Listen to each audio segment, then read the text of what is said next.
This is WTF Nation Radio. WTF Nation Radio. WTF Nation Radio.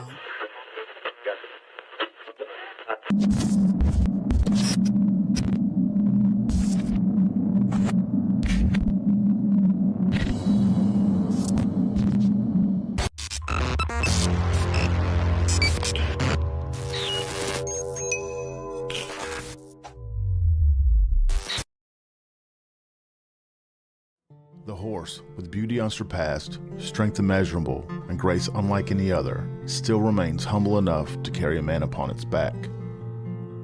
When a service member or first responder takes an oath, he or she has mentally and physically committed themselves with self-sacrifice.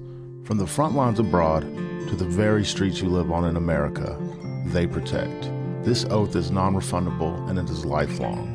Facing unimaginable dangers and unseen scars, these grounds are a place to recover and face any challenges head-on. As veterans and first responders ourselves, we know that battle all too well. From a simple talk with a friend on horseback to an entire debrief in the barn, this sanctuary has seen recovery take place time and time again. No hour of life is wasted that is spent in a saddle. The way we approach change isn't a new phenomenon. This animal has been with humans over 5,000 years. If you've ever been around a horse for long enough, you'll feel that thing, that electric trust. In that moment, nothing else is in your mind. When they turn into you, it's like the world disappears. We harness that moment to build skills off of. Repurposing requires flexibility, adaptability, and the willingness to challenge assumptions and conventional thinking. This approach can be applied to many areas in life, including business, education, and Everything stated on WTF Nation Radio is to be considered the opinion of the person that stated it, and not an official representation of WTF Nation Radio or U.S. Army WTF Moments. Price does not include tax, title, or license. Some assembly required. Each item sold separately. Batteries not included. Objects in mirror are closer than they appear. If conditions persist, contact a physician. Individual results may vary. Keep out of the reach of children. Avoid prolonged exposure to direct sunlight. Keep in a cool, dark place. And please enjoy the show. Shots. I don't know shit about fuck.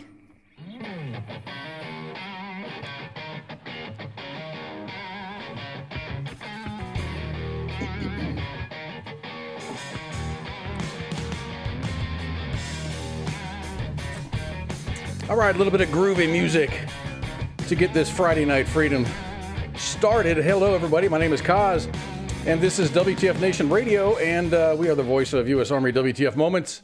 And today is, what is today? The 14th day of April, 2023. Pooky is on a vacation. He's away. He'll be back next week, but in the gunner seat, we got the coach. What's going on, coach? What do you hear? What do you say, Kaz? How you doing tonight, buddy? Hey, I'm glad you could be here tonight, man. It'd have been a lonely night without you. Oh, come on, stop bullshitting everybody. It would have been an all right night without me. You know, the shows are always better with someone to bounce things off of, to have conversations with. That is true. That is true, buddy. And you know what? When my wife asked me what I wanted for my birthday, I said, you know what, wife? I want absolutely nothing else but to be on Friday Night Freedom with Kaz. I know. So that is so great. Making my birthday better. That is so cool, man. And happy birthday to you. Thanks, buddy. So we do have some notable happy birthdays today. Pete Rose is 82. Yep. Air Force Reserve turned 75 today. Sarah Michelle Gellar, Buffy the Vampire Slayer, is 46. MMA champion Anderson Silva is 47, and this is weird. This is a former guest on the show, and she's been a co-host on ICE's show. Janae Sergio, it's her birthday today. She's 41 years old, and I'm not like sneaking out like secret information and stuff. She posted. I mean, it's on her page and everything, so it's not like I'm saying things that I shouldn't. But you cannot convince me that this woman is 41 years old. Wow, I did not know she's 41. That's unbelievable. Wow. We spent a weekend with her and her family out at Back Unturned Brewery. I hate that word, in San Antonio, for her book release thing, and there's no way. There's some people age extremely gracefully, and I think Janae is doing just that. So happy birthday to everybody. Oh, there is two other birthdays that I actually want to go ahead and shout out too. because it's other also- than yours. Yeah, Major League Baseball Hall of Fame, or excuse me, not Major League Baseball, but Baseball Hall of Famer Greg Maddux. is Maddox. also I celebrating was going to throw birthday. him in there, but I wasn't sure if people would, because he's kind of old. Come on, I'm the coach. I'm sports bar. I gotta know this type of thing. And a little pop culture one out of here too. It's not really American pop culture; it's more British pop culture. But the 13th Doctor, Peter Capaldi, turned 64 today. Wow. Yeah, Doctor Who is 64. One of the better reincarnations of the Doctor. I liked Peter Capaldi. You know what? I never got into the newer versions of Doctor Who. I always liked the ones that were on PBS when I was a kid. You know, you turn on the TV and you're like, oh yeah, this is Doctor Who, and you watch it and it's like completely horrible. It's good when you're a kid because that's what you see. It's like it's like Land of the Lost, and then you see Doctor Who, and it's really horrible. And nobody better say anything bad about Tom Baker. Tom Baker's still my favorite, favorite incarnation of the Who. But the new Who, I kind of liked it. Matt Smith is great.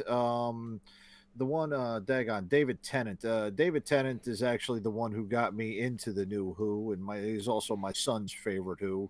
He's now back again as another reincarnation of the Who for this upcoming 60th, show. But Peter Capaldi, great Who. The great Doctor Who. The last one, the woman, I hate to say this, she would have been okay, but the writing on it just sucked. It was absolutely terrible, and I stopped watching after it. So I might pick it up in November when they celebrate the 60th, birthday for him. Yeah, it's kind of interesting. You can get a really great a show with great potential, but the writing just wasn't there. Really great actors with kind of mediocre writing, and it just it ruins both the writer's reputation and in some cases the actor's reputation just because they had bad writing to read off of. They did the best they could with what they had. So it's good to have good writing. Hello, everybody. Stefan's here. Paul Brown's here. Elizabeth, how's everybody? It's Friday, man. It's Friday, and we're going to get this weekend kicked off. We still got Cyber Awareness Challenge in here in the... What's that? Hey, what's your password, man? Have you been on Discord lately? No kidding. They need you over at Discord. We'll talk about that a little bit later. Oh, yeah. Let me get into the some of the shows, or one of the most important shows that we have coming up. We have guests periodically. CQ's got the lion's share of them. But Brad Williams is going to be joining CQ and Pop Culture Warrior this Tuesday. If everybody knows who Brad Williams is an enormously funny comedian and podcaster best known for his Showtime special Fun Size and subsequent follow-up Daddy Issues. Brad will be here to discuss, pretty much everything. You know how CQ's interviews go. Oh, yeah. So Pop Culture Warrior, along with all of our shows, begin at 2000 hours Eastern. We have 6 shows a week. On Sunday, it starts off the week with the Sports Bar with Coach and King Smith. King Smith. Oh, yeah. King. Yes. I was thinking the actual. It's King Smith. The actual King Smith. Yes. Then we have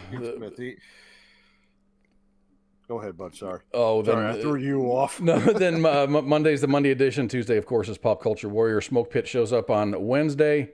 Back with Ice, it's Sergeant's Time, and then Friday. With me and usually Pooky. Tonight it's the Coach. So tell us a little bit about the Sports Bar. So I'm pretty sure we're going to go over the first week of the Major League Baseball season, first couple of weeks. Tampa Bay Rays are now 13-0. They're about shooting for 14-0 tonight.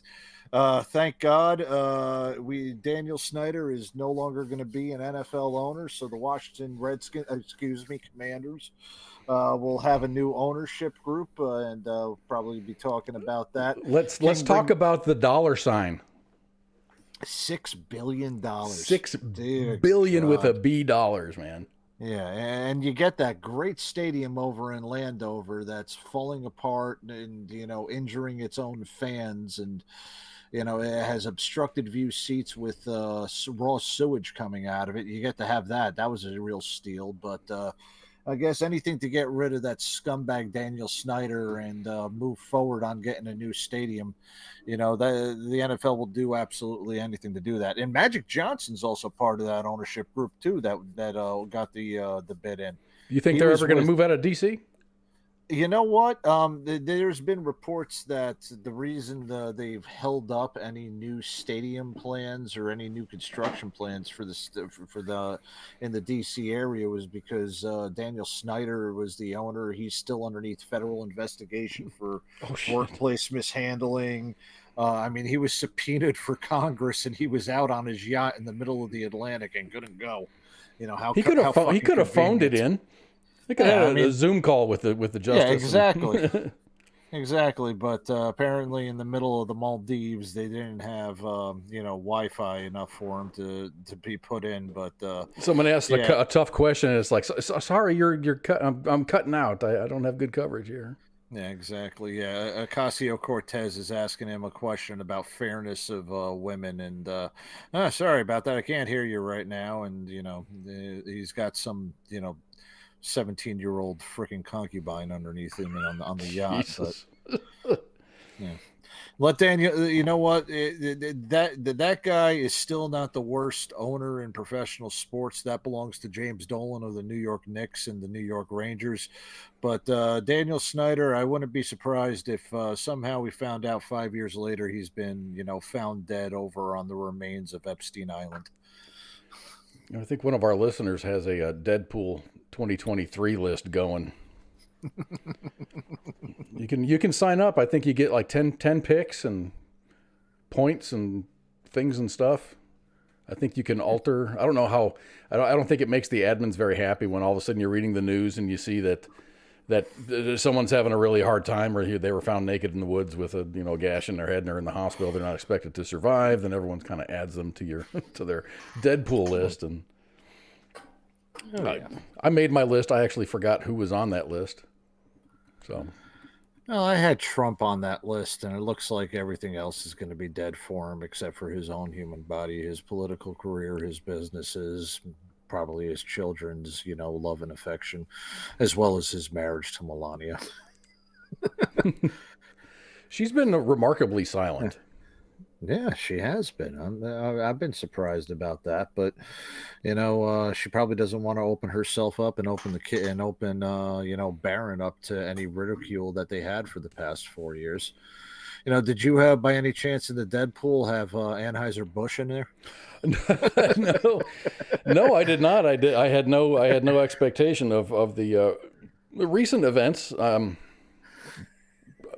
Personal views aside, I mean, my personal view is I don't think it's anybody's say how their marketing team decides to spend their efforts and their energies. I saw the statement that the Anheuser-Busch CEO said, and it was you have to be extremely careful with as volatile as this situation seems to be.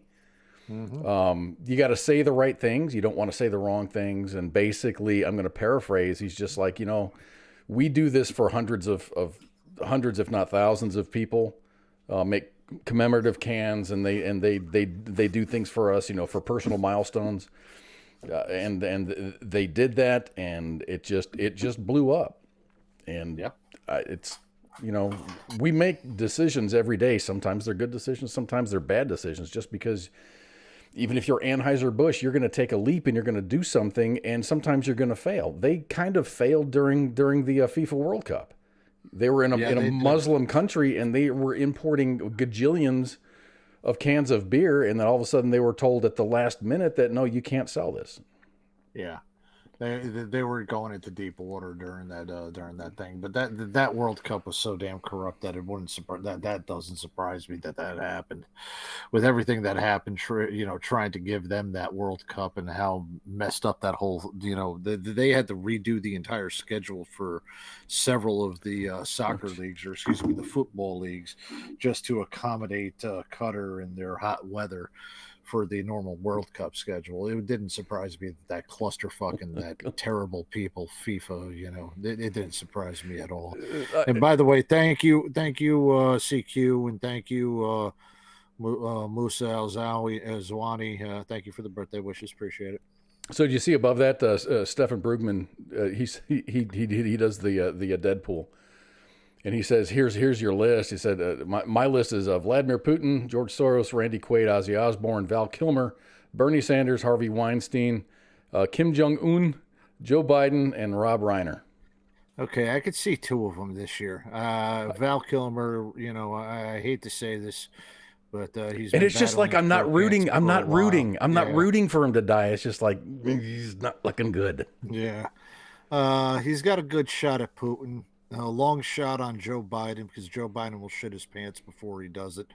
Kim Jong Un, no, unfortunately, he's going to wait until the next Republican gets elected, so that might be a while. Bernie Sanders, nah.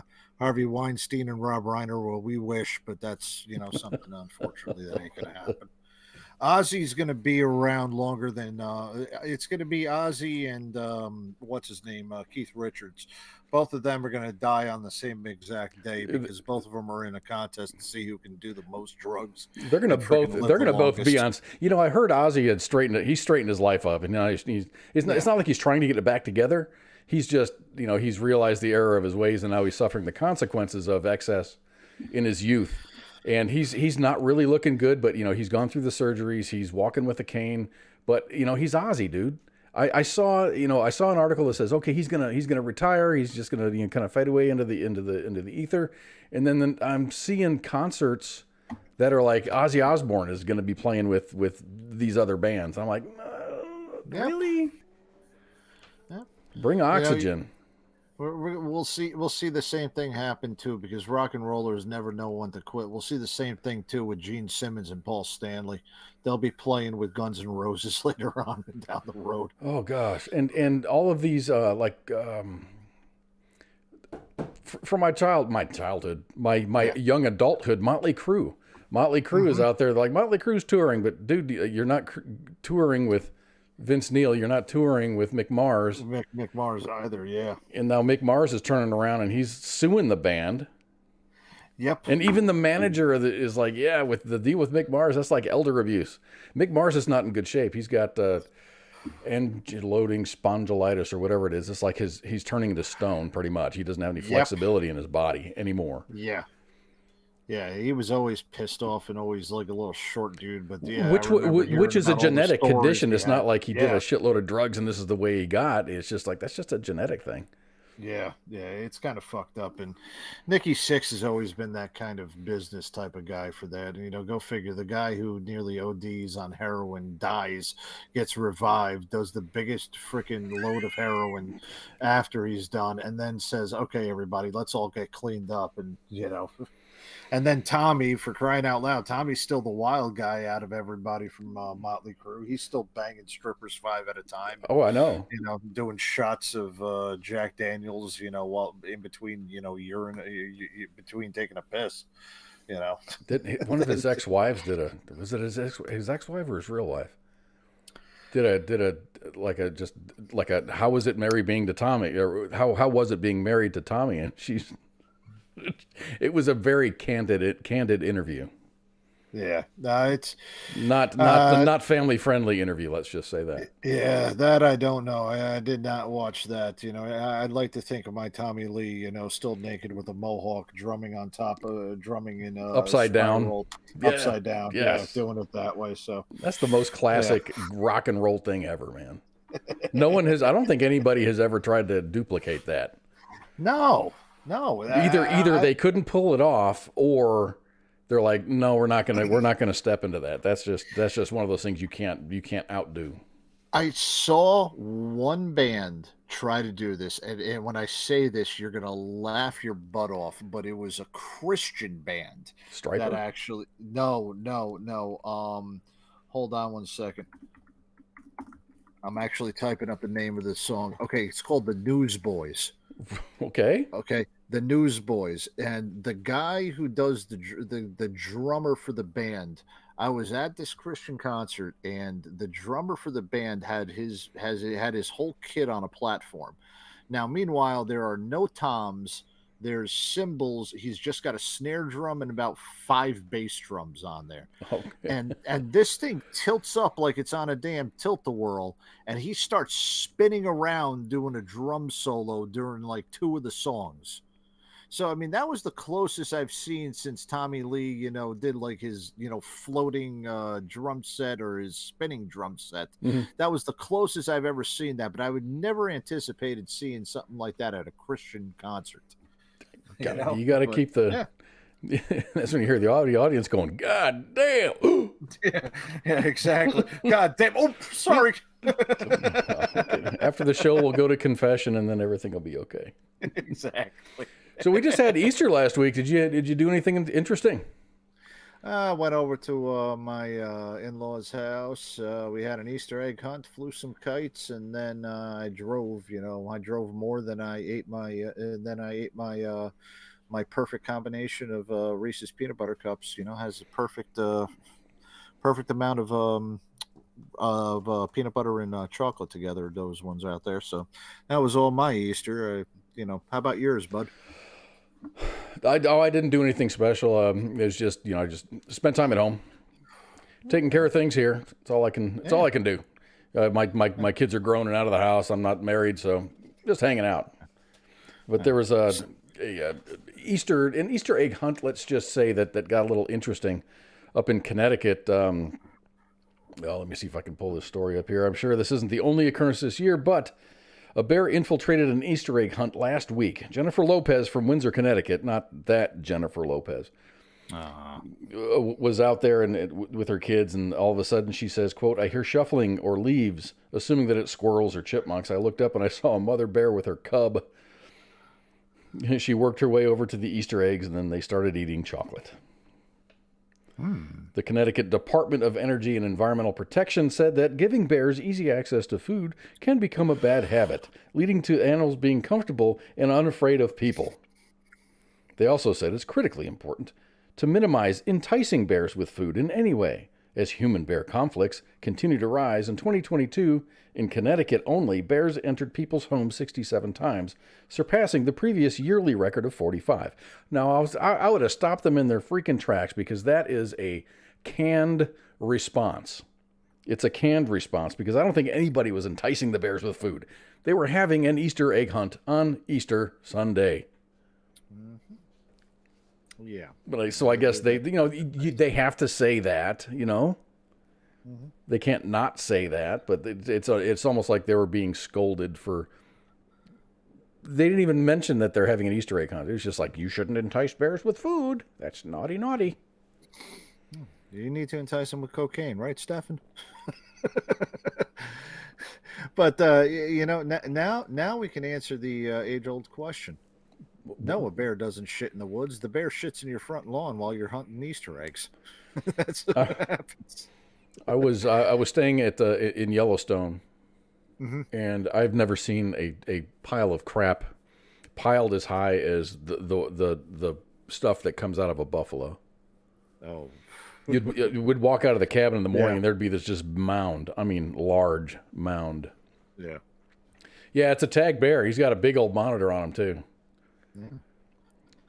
Have you ever come close to bears, or while they're out there looking for food or anything like that? I have not. I've never encountered a bear. I get worried for my kids encountering bears, because they like going, walking the dogs and stuff. And I'm asking them if they got, you guys carry a gun or something with you. And they're like, no, guns are pretty useless unless you carry something super huge. Yeah. So they just carry like bear spray.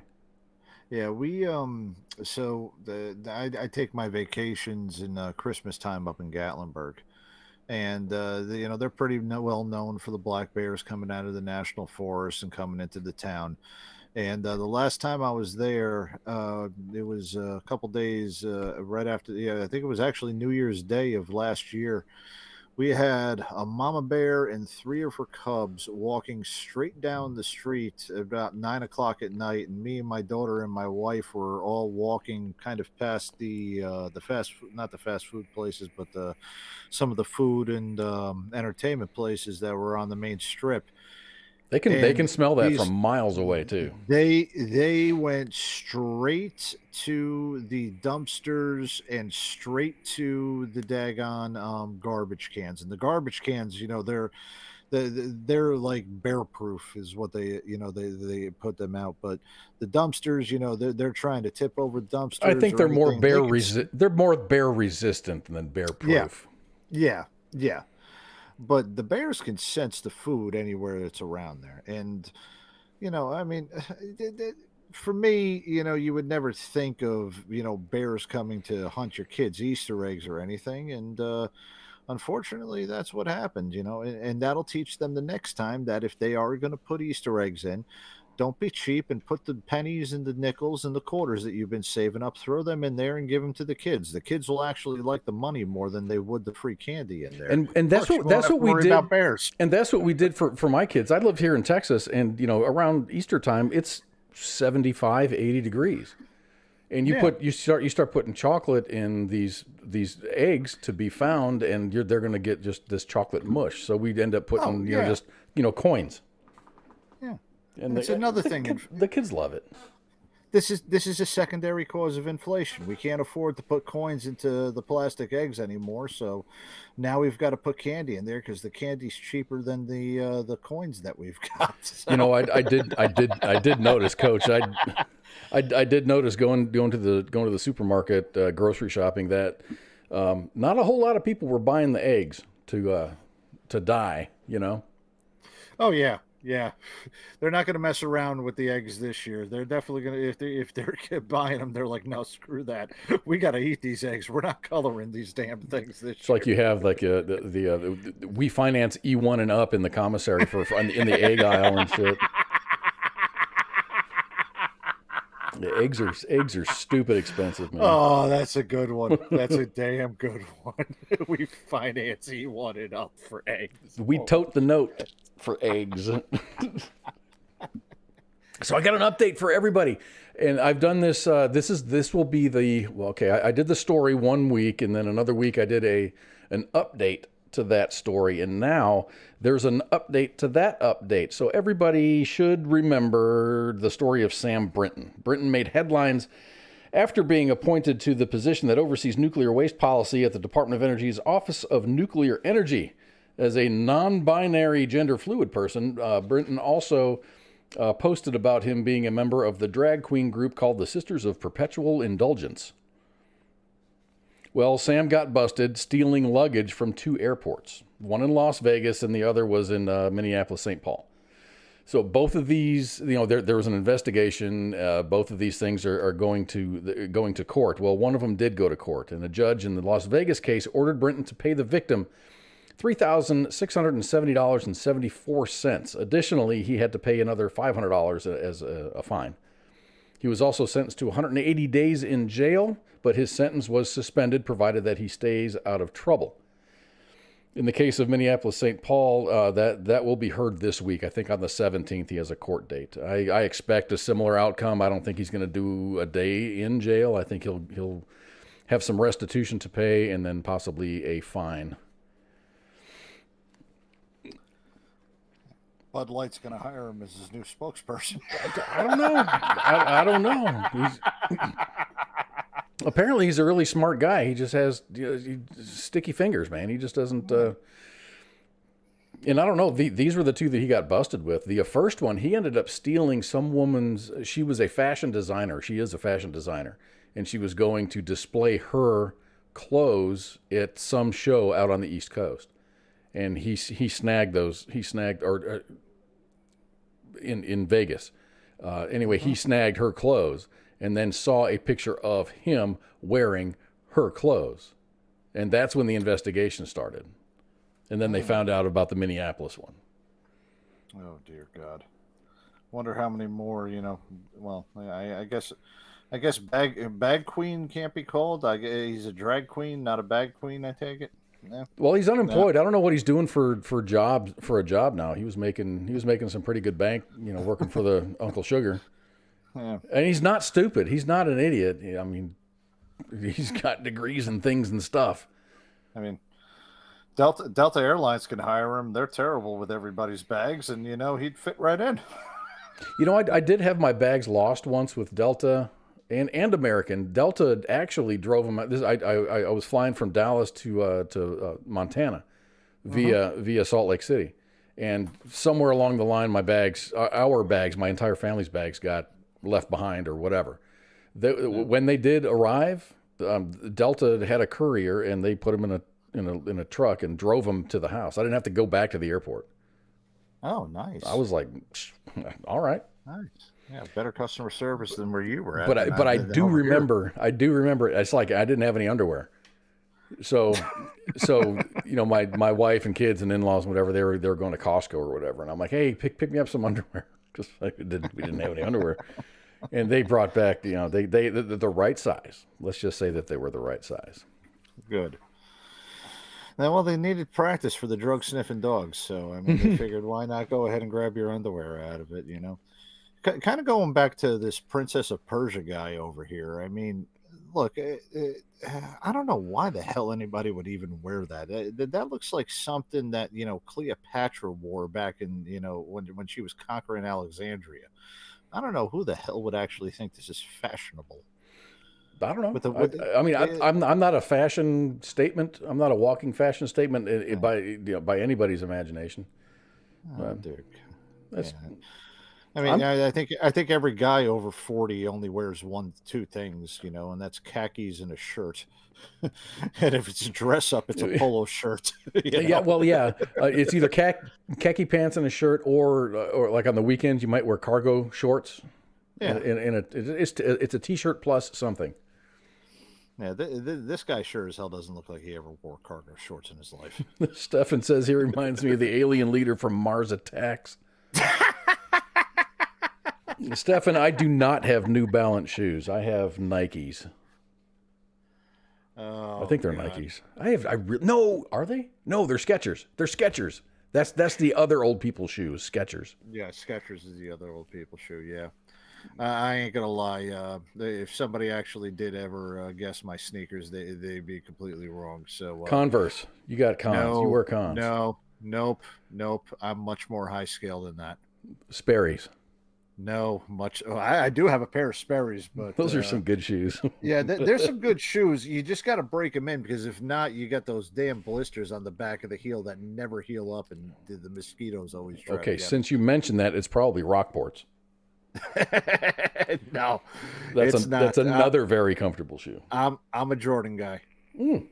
Yeah, I'm actually staring at the pair of Jordan 3s that I bought that I was thinking about selling. Because no, seriously, Jordans are a better investment than crypto right now. No shit, dude. You could put 3 or 6 months on the shoes, and then you can sell them on eBay for whatever. And that's what I was planning on doing. I wanted this to kind of double in price by May, and so far it's only gone up about $120. So I'm about 50-50 of whether or not I'm going to sell this pair or I'm going to kick these pair. But these are also the Jordan 3s. That was my first set of Jordans that I ever got. So, I kind of have a little sentimental attachment to these Jordans. Are they comfortable? Are they? What makes them awesome? Okay. What makes them worth the price? All right. What makes them worth the price is the brand name. Okay. Let's be straight up honest with that. It's the brand name. It has nothing to do with the comfort, the fit, the size. It has to do with the style of the sneaker, and it has to do with the name. Jordan is the premier. They're better than the Yeezys. I mean, at least Jordan's never going to go ahead and say something anti-Semitic. So Yeezys are what? Converse? Yeezys are Adidas, and they were. But they should fit like an Adidas shoe with maybe some flair on it or whatever. But they're all going to pretty much fit the same. No. Huh? Yes and no. I mean, but the thing is and I've always been a fan of Nike because of the air bubble on the bottom. That air bubble with the heels, especially if y'all are runners, you know about this. That air bubble feels a heck of a lot better than just the squishy foam that you have on your sole of your foot. I never trusted that air bubble. I'm like, it's going to dry out and break, and it's not going to do anything. It will, depending on how often you use it. I've popped so many of those with my basketball sneakers. It's not even funny. But I'm not playing ball anymore. These right here, because of their Jordans, they're a fashion statement. They're also that kind of crossover where I can wear these sneakers in a business casual environment. That's kind of like the step over is that, oh, they're Jordans. Okay, they might be sneakers, but So you can wear a toe the suit. line on. So you can wear a Yes. suit with suit pants and then have Jordans on, and it's like, oh, okay. Oh yeah. You spent money on that. Okay. Exactly. It's one of those ones where if you show up in an Armani suit and Jordans, people are not going to look at you like you got six heads. People are going to look at you and say, okay, you're a little bit younger on there, and I can understand it. So it works. It works. It works itself out. In the environment that I'm working in, it definitely works itself out. So wearing the Jordans is a good compromise, but it's mainly the brand. It's Jordan, and it's because of the stature of his sneakers. These ones that I'm staring at right now, these Jordan 3s, are the first official Jordans that he had the air bubble in, and it was this sneaker that actually kept Jordan at Nike and exploded the Jordan line of sneakers. So That's not the pump up ones. It's just it had the bubble in it. yeah, it had the bubble right there on the heel. No, the pumps were Reeboks, and Okay. that started with oh my God, Spud Webb was one of them. I know Boomer Esiason had the pumps. I can't remember who else had the pumps as well, but those were all those were all Reebok at that time. I mean, for crying out loud, I remember they had the basketball pumps, they had the cross trainer pumps, they had the tennis pumps from Michael Chang, and like the ball was the tennis ball with the little yellow felt on it. Shaq had the pumps as well. Oh God, yeah, that's the mid '90s sneakers for you. But no, nothing could ever stop. Nothing could top Jordan. When Jordan was, and they even got the movie about Jordan signing with Nike. That's the lore of these sneakers that they got. So that's the kind of shoes that I wear, man. Okay. Well, I didn't think we are going to get a 15-minute segment out of shoes. Yeah, That was kind of yeah, cool. I know. Sorry about that. I know we got to talk. Well, that's because I'm really not looking forward to talking about that next thing. Because Yeah, it is the next thing. It is the next thing. And I'd just like to say Gen Z is changing, not ruining. I don't think they're ruining anything. I think they're changing the way that we eat in public spaces. I guess you could say that. So let me get this little graphic thing up there. So an analysis of 4,500 new menu items released at major restaurant chains last year found that Americans are craving cheesy, spicy food with Latin-inspired ingredients and preparations. The 10 fastest-growing items on U.S. menus include birria, which is a Mexican stew, chicken taco salad, and dishes made with tajin, seasoning of chili peppers, lime, and sea salt. And if you haven't had mango with tajin on it, you're missing out, dude. A slice of mango, a shake or two of tajin on there, and that's just the best thing ever. The number one menu addition, ranch water. A summery cocktail of tequila, lime, and Topo Chico. I cannot say that word without calling it Popo Gijo. Anybody seen never mind. Popo Gijo. Okay, I've got it out of my system. Tequila is poised to overtake vodka as the country's top-selling spirit, while margaritas have become the most popular cocktail. The big picture: for the longest time, Italian food was America's favorite. Bring on the pizza and the pasta. Then came the millennials, the first generation to actually prefer Mexican cuisine over Italian cuisine. Now comes Gen Z, the first generation to prefer both Mexican and Chinese over Italian cuisine. Previously, you had spaghetti or pizza on the menu for your go-to comfort food. Now you're probably going up against tacos, enchiladas, and tamales. So what's your professional opinion, Coach? I believe. Oh, for those of you in the listening audience that do not know my heritage, the "what do you hear, what do you say" is a common phrase amongst my people. And my people from North Jersey usually have a last name that end with a vowel.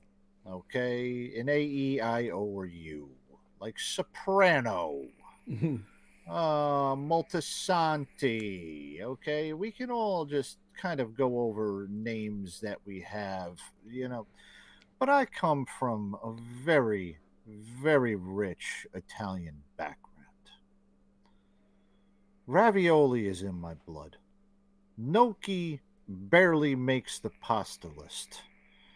Alfredo is the sauce of the gods, and the Sunday gravy is sauce without meat, and you usually stew the tomatoes for a good long time period to make them boil down into a nice gravy. You have your Sunday gravy, you have that. You know what we don't have? We don't have fucking tacos on Sunday. Okay? We don't have fucking chimichangas on a daggone Tuesday. You want to talk about frickin', spicing stuff up with tahini and, your Chipotle burrito and Asian fusion. No. Not in my fucking neighborhood. Okay? It's Not tahini. in my fucking, tahini. Tahini your asshole. That's what the hell it is. Okay? Yeah, fuck that shit. And you know what I blame? I don't blame the Gen Z. I don't blame anything else. I blame fucking Olive Garden. Okay? Because Olive Garden has been like the Joe Biden of Italian food, fucking it up for absolutely everybody else that actually prefers Italian food instead of doing that. Okay, you got for crying out loud, Italian food doesn't end with pasta. You got your eggplant parm, you got your chicken parm. Even a sausage parm, you can get that out there. But you know what? You even got even the desserts are better. Okay, I don't give a shit about flan. Nobody gives a fuck about flan. You give me a tiramisu, and I am a happy man. But no, you Gen Z fucking people with your goddamn tacos and your fucking Chipotle burritos. Have you ever had a good flan? Yeah, I've had a good flan. Yeah, she was real good. I loved flan. She gave me a good time. Okay, flan is like no, it's not like tiramisu. It's like Okay, you didn't get the joke. No, I do. Okay. I did. But we're a family-friendly show. I appreciate all food. I think you're just butthurt because your people's food, as you said, is taking a hit. It's taking a hit. It's down to number 3 because they choose Mexican and Chinese over Italian. It's easier to make. Maybe it's lighter. It's lighter. Maybe it's lighter. It doesn't sit in your belly and you don't need a nap after you eat it. That's true. But it's also, Italian food is made with love, and it's made with grandma's guilt. Okay, it's made with Italian food in the mall. Well. Italian food in the mall is not made with love. Okay, no, it's not. But it's also made by an Hispanic person. I hate to say this, but it's true. Okay, it is true. And it's not easy to make. It is made by a guilt-ridden mother asking whether you're going to get married or not. It's when are you going to get me grandbabies? When are you going to get me grandbabies? I want some grandbabies running around this house. I'm not getting any younger. It's made with the guilt of the grandmother. Oh, take me now. I don't like that kind of talk. I wish the Lord would take me now. No, you know what? That's what Italian food's made out of. I hate to say this, but Mexican food and, Asian food, every single one I see around there, they're made by people who, may or not be here legally. But that's not my concern. What I am concerned about is that it's simple, fast, and easy. And that's where this generation has gone to. This generation has gone to the part where the only good fast food, actually, I'm not even going to say this because it's a sacrilege. The only fast food Italian food place that you have is freaking Fazoli's. Okay, and I don't constitute Domino's, Pizza Hut, or frickin' Papa John's as fast food Italian places. Okay, that's a pizza place. Pizza places are now getting a bad rap because places like Domino's are putting fucking chicken nuggets on the menu, putting pizza toppings on top of it, and calling it a new menu item. No, You know what? motherfucker, you're being lazy. You know You're what? putting Hold it. frickin' Take a breath. Take a chicken- breath. Yeah. Come on, Andrew Dice Clay. Shut up. Oh, no. Oh. So I got a brand new pizza place that opened up, and this is really gonna just twist your colon. They my go-to pizza there is the cheese curd pizza. They do like smoked bacon with cheese curds, and they have some kind of ranch sauce that they put on it. Okay, smoked bacon.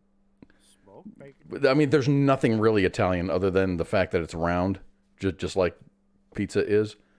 You know, That's the yeah, I get that. And the real and I'll also say pizza is more of an Italian American type of daggone. correct. Because I do work with a bunch of Italians at work. They came to Yeah. work with us when we were under development with Augusta Aerospace. So they came over here from Italy, little like real fucking Italians, and we asked them for their recipes for lasagna and pizza, and it was amazing how like not saucy they are. If you get Yeah, anything Italian in America made by an American, it's going to have shit tons of sauce on it.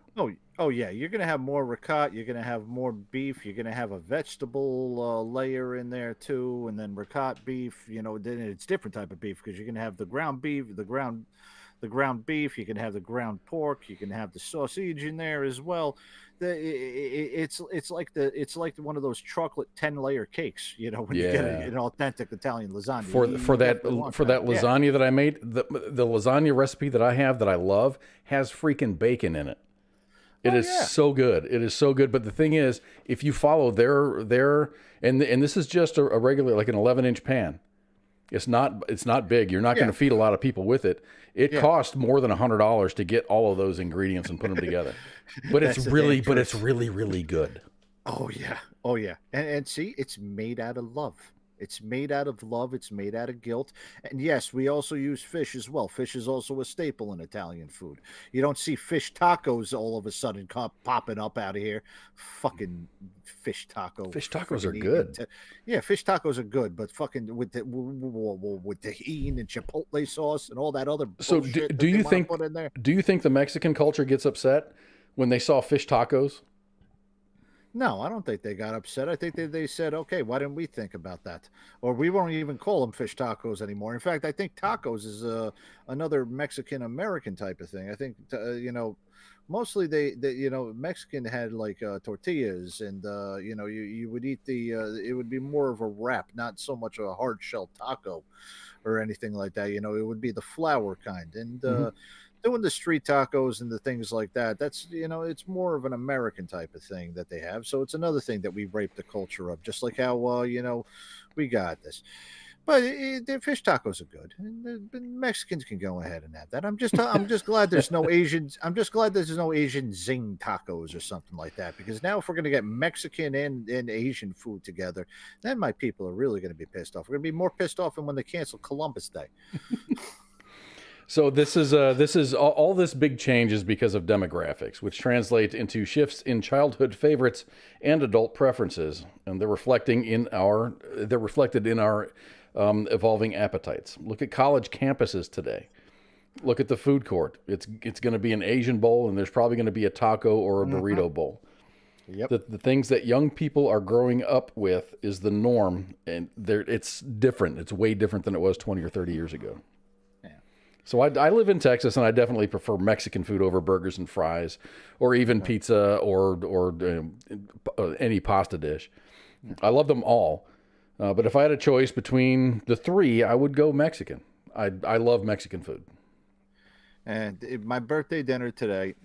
Yeah, what did you have? What'd you have? Wife asked me what I wanted, and seeing that Ice is back at Bragg, he definitely knows what this place is. I went to Brooklyn Pizza, and I got 2 large pizzas. Now, these are 22-inch pizzas, okay? I mean, these are the kind of pizzas that when you get the slice, it's bigger than the fucking plate that you put on. Okay, it falls off the plate. You got the nice oil, that's simmering up from the cheese and everything melted together, and then you put a shit ton of pork and sausage and all of the other stuff that's everything that you got on there. Had that for dinner tonight because that is my favorite food. When I grew up in New Jersey, our fast food was calling the pizzeria and having them deliver it to us. It wasn't us going to get a fucking Chipotle burrito bowl. Or It a wasn't us to get. or a Domino's pizza in 30 minutes or less. Oh, Domino's Pizza, for crying out loud. Domino's Pizza is like the. Well, you order from a pizzeria, you can expect your pizza. It doesn't matter if they're busy or not. It's an hour or more. Oh, well, it depends. It depends. Can they make it quick? Yeah, some of them make them pretty quick. Like, for this place, Brooklyn, it took me 30 minutes, and I did go pick it up. If it was delivery, it would have taken 45. Okay, that's kind of normal. That's kind of average. See, and that's the other thing too, is I like to spend my own gas instead of having to tip the driver. I'd rather tip the nice little girls that are working behind the counter over there. But it's not getting delivered anymore, and I think that's what caused a lot of the things, is that nobody's buying anything anymore, and this proliferation of places like Grubhub have opened up the delivery game to different places. I mean, for crying out loud, how lazy are you when you can't even go to McDonald's? You got to order it off of Grubhub and pay a $10 surcharge and refuse to tip somebody for a freaking Big Mac. I think Spanky's gonna come out of the woodwork. I think she does everything through either like DoorDash or Grubhub. Yeah, I did Grubhub a lot, like during the pandemic when you couldn't go to a restaurant and sit down. I'm like, well, I might as well order out, because Grubhub was trying to get up business, and they're like, we're going to waive all the service charges, and I'm like, okay, it's just like ordering at the restaurant. It might be not as hot as it would be in the restaurant, so I would have Grubhub bring it over, or DoorDash, or whomever was doing the deliveries. But aren't they like kind of taking the jobs away from like live-in delivery drivers? Oh, yeah. And let me also let you in on a little secret. 2018 to 2020, while I was in college, guess what I was doing? Delivering pizzas. I was a Grubhub driver. Oh, yes. I didn't know they had it back then. I'm not saying that you're old. I'm just saying I did not know. I thought that was like a new thing. 2018 to 2020. So, I mean, that's only 5 years ago, buddy. Jeez. Oh, okay. I didn't. Okay. My apologies. No, but yeah, 2018 to 2020, while I was in college, I was a Grubhub driver. And yes, it is taking the jobs away from the places that did have delivery guys. It would be kind of messed up, but that, I would be going over to a pizzeria and picking up an order from Brooklyn Pizzeria. I'd be placing the order and picking it up and then delivering it to somebody instead of somebody else doing it. Mm-hmm. Plus, it's also taken a little bit off of what these guys are actually getting. So, like if they're a partner on the Grubhub, like Grubhub takes like 20 to 30% off of the price that they were going to do. So, you're charging $20 for a pizza. You're charging $20 for a pizza. You're only going to get $14 or $16 out of it. Grubhub takes that 30% out of it. There's a lot of places that did that just to stay open, but when they started getting people coming back, Grubhub kept doing their surcharges, and they were actually losing money on Grubhub deliveries. Especially small little restaurants. But and especially in an economy like this where everything is inflated, whether it's justified or not, people are really paying attention to the money that they're spending. Yeah. So if you go to some place that I want to have this delivered. Oh, there's like an extra $12 for this entire meal. I'm gonna go and pick it up myself. Or people are they'll vote with their dollars in their pocket. Yeah. And here's another thing too about this whole thing with Grubhub, and just kind of for everybody listening, if you are a Grubhub orderer, make sure you do set a tip for the driver. Please do. Yes. Please do. And then when they get to the door, give them some cash too. Yes, please. I am going to tell you all that the service charge fees and the upcharge that you get for ordering whatever food it is from the restaurant, that is all going to Grubhub or Uber Eats or whatever faceless corporation is doing the delivery. And if you do not tip the driver, your order is going to get recycled and recycled until somebody is either stupid enough to take the order, or they get pissed off enough and they take the order just because of to keep on the delivery percentage. But your order is going to get cold. Your order will be cold because you did not tip. And that's the honest to God's truth. I have seen at restaurants orders that have stayed in the little delivery shelves for 4 hours. And I have seen the order come through with me, seen the name on there, so and know up. that person did not tip. And I was not going to drive to that person's house for $3, 12 miles away, for no tip. There was no way I was going to do that. The magic number that you want to get for all your delivery drivers is $1 per mile. That way you kind of make out on gas and you do get a little bit more money. So if you do have a tip, I would tip about the mileage that you're at. If you're 10 miles away from the location, tip them $10. You see, a lot of folks like me, I prefer to tip in cash. That way they can put it in their pocket and then not tell anybody. And that's sometimes a gamble too, because when they see that they have no tip on there, unless you specify cash tip on the order, that's going to run that gamble of is somebody going to go ahead and take that order, or is that going to get recycled for 4 hours because it's no money to be made on that one. Yeah, and that's really that's really the only reason I actually carry cash is for tips. I go and get a haircut. I'll pay for it with my card so I can get the miles off of it. But then I'll tip in cash. All my tips are in cash because I know I don't want them to have to report it as a portion of income. Exactly. I want them to have the option of saying, no, IRS, I didn't get any tips this year. Exactly. Yes. No, I fully agree with you on that. And cash tips are always the best, but you do run into that gamble with these delivery things of, whether or not you'll get your order recycled more often because you're got a no tip order. And I do pay attention. The price we pay. And I do pay attention to Reddit. There's a lot of Reddit threads, like the anti-work Reddit thread, and they just talk about. You'll have a whole section of they're delivery drivers. And I get into conversations with these folks going, it says 0 tip. No, I'm not going to deliver to you. I'm like, I always put 0 tip, but I always tip in cash. And they're like, that's not what people do. And even people that, and we've got even fans of the show out in Arizona that do some pizza deliveries. And it's like, in a night, this person might get $20 in tips for an entire night of work. But other nights, they might get, $110. Yep. That's the gamble that you got to pay as a delivery driver. And, and a lot of these softwares that you have as far as DoorDash and Uber Eats, you don't see the customer saying that they have a tip beforehand. So, like in Grubhub, I know you can put a cash tip option on there and you can click that saying that you're going to give a cash tip.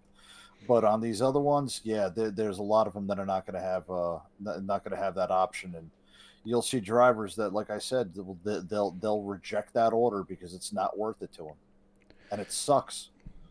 It sucks, but I understand. So I'm kind of like, I'm in the middle on that. I'm like, I do understand. All right. Hey, I think we're going to take a break. Because it is the top of the hour and my bladder is full. And I got to calm down and get some ravioli in. Okay, didn't get to all the stories I wanted to get to, but we're going to. We got some military news. We got some. I'm going to talk about Ukraine, and we're going to talk about that knucklehead airman. We're going to talk about the goat, not the goat that you're thinking of. It's actually a goat. Lottery stuff.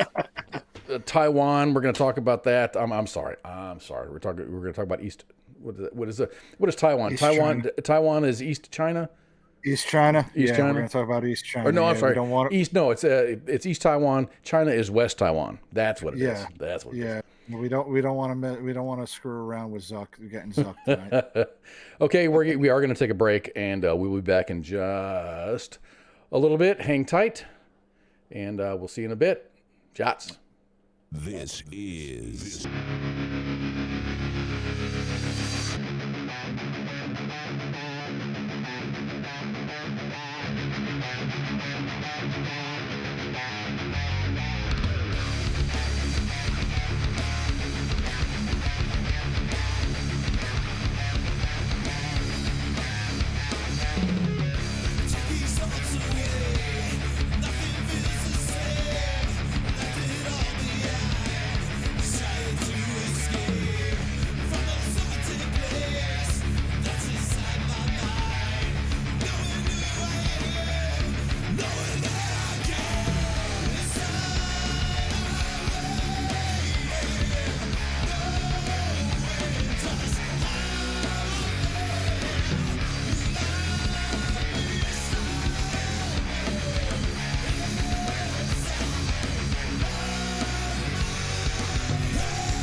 WTF Nation Radio. Cartman! Duh!